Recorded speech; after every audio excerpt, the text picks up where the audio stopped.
Hey friends, we're in chapter 4. We're dealing with expressions and equations. We're looking at section 4.3, solving equations by adding or subtracting. Okay guys, do not be daunted by the vocabulary. It seems like a lot, but it's not too much. And I think that for the most part, you know a lot of the information here. So as we look, the first vocabulary word we have is equation. That's a mathematical expression that contains an equal sign. So it's got to have an equal sign in order for it to be an equation. And an equation usually has an expression on either side. We remember expression is pretty much anything in mathematics, any kind of a mathematical sentence. So if I had 2x plus 3 is equal to 5x minus 1, that is an equation. So when we have our equation, so we've defined that, we often are looking for a solution. A solution is a value for a variable that makes the equation true. For example, if I had x plus 5 is equal to 7, the solution for x, or the solution for this equation that would make it true, is that x would have to equal 2, because 2 plus 5 is 7. All right, so the next thing is solving the equation. It's basically a process of finding the solution, and we're going to talk a lot about that in the next few days. Inverse operations refers to operations that undo each other.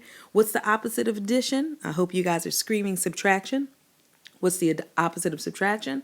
I hope you're screaming addition. Those are inverse operations. Can you figure out what the inverse operation of multiplication is? Yes, it is division. All right, so let's look at equivalent equations. Equivalent equations are equations that have the same solution. And that's going to be a really important point that we'll discuss as well. As you glean from the notes and from the vocabulary words and from what we just talked about, we're going to be solving a lot of equations in the next couple of days. What I need you to do is to remember some of these properties, because these properties are basically what gives us the power to solve. Let's take a look. It says for any number a, b, and c, and this is the addition property of equality, if a is equal to b, then a plus c is equal to b plus c. What this property basically says is that if you've got two things that are equal and you want to maintain that equality, if you add something to one side, you've got to add it to the other side. In a sense, what you do to one side, you do to the other. Clearly, if I told you that 5 was equal to 5, you know that's true. If I decided to add 2 onto both sides, I have maintained equality because what I did to one side, I did to the other. Let's look at the subtraction property of equality. Really similar, and in fact, in some ways, exactly the same. If we look at this, we've given a, b, and c, and if a and b are equal, then if I subtract c from both sides, I've still maintained equality. Again, if I have 7 equals 7, and I decide to subtract 1 from both sides, I end up with 6 is equal to 6. Certainly that's true. And one way of looking at this, and the reason why I said that they're exactly the same, is if I add a negative to both sides, it's really like subtracting. Don't worry. We'll get into that a little bit later. Here are a couple of examples. Here in example 1, we're going to be solving equations by adding. What that means is we want to solve the equation, which is to isolate the variable and figure out what it is. In this first part, let's call this A. Our variable is x. What I like to do sometimes is draw a line straight down through the equal sign, which lets me know what's on one side has to be on the other. What I want to do is get x by itself, but 7 is being subtracted from x. What I need to do is the inverse operation. Do you guys remember what the opposite of subtraction is? Yes, addition.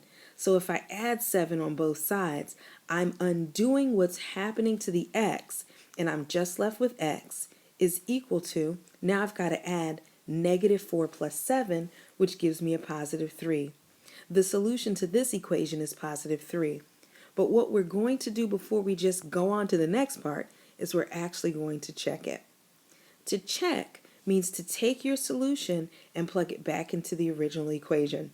So 3 minus 7 is equal to negative 4. Is 3 minus, yep, 3 minus 7 is equal to negative 4. Let me write that as a minus 4 is equal to negative 4, and therefore my check is complete. Your text asks you to graph on a number line. All that really means is to take your typical number line with 0 in the center, 1, 2, 3, 4, and negative 1, negative 2, negative 3. And you're going to just put a dot on the solution.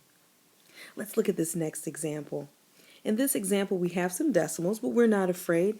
Again, we're going to draw a line straight down through the center of the equation, and I want to isolate n. Sometimes I circle what I'm going to isolate there.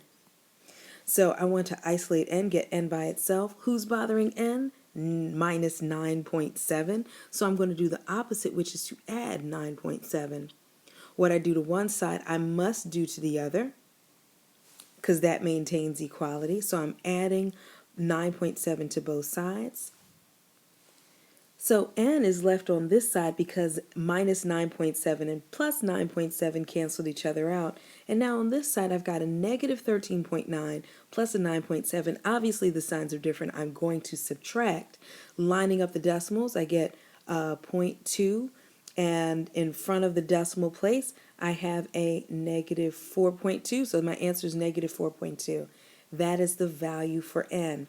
And the check goes on just as we thought it should last time. What we do is we take the value and we plug it right back into the original equation. So we have negative 13.9 is equal to negative 4.2. That's me putting the solution back into the equation, minus 9.7. Sorry for that being so squishy. So on the left side, we have negative 13.9. And if we do the subtraction here, we see that negative 4.2 minus 9.7 is indeed negative 13.9. And woohoo, I'm happy because my answer checked out. I'm going to put the number line solution or graphing up at the top.